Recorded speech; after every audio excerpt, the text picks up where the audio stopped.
my grandmother would read to me not from standard children's books, but from letters and responses in the popular column called the Bintelbrief, Yiddish for bundle of letters, found in influential daily newspaper The Forward, the Vorwärts. The column started at the beginning of the 20th century, when poor and lonely Jewish immigrants wrote to them asking for advice. The questions would be about matters of the heart, although most were concerned with how to be a good socialist and free thinker, or how to handle naughty daily problems. But even as the fortunes of Jews grew and many assimilated, the need for advice continued. Some days, my grandmother read yellowed clippings that she had saved for years, while other times she would read directly from that day's edition. When she read the questions regarding love, she often punctuated her sentences with sighs and arched her eyebrows as if they were levitating.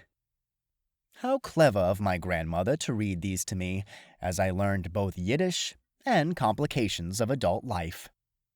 Yet none of these was my earliest memory.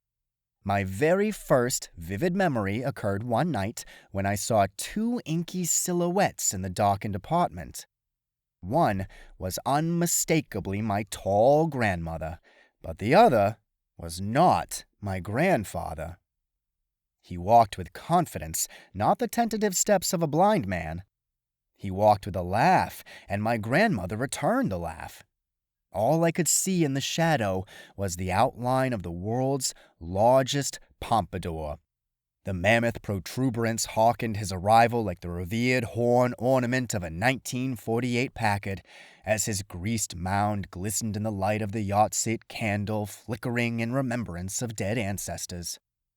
They went to a small, sparsely furnished room, one with the tiniest of tables, the dimmest of lamps, and a couch. The house then filled with the appreciative sounds reserved for the efforts of others.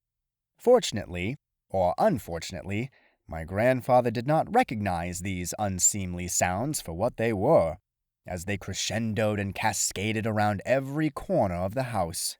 He awoke and yelled out, "Who is that? Get out of my house!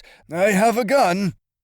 His gun was a butter knife covered in the residue of pot cheese, his favorite food. He stumbled through the house with a look of panic, brandishing the butter knife, and again screaming, "Get out! Get out! I have a gun!" My grandfather swung the knife wildly, leaving a white chevron of pot cheese on the pompadour's sleeve and cutting a tiny white slit on my grandmother's favorite flocking. The pompadour, otherwise unharmed, slid down the stairs. "And don't come back," my grandfather said with finality. Then he asked, "Ida, are you all right?"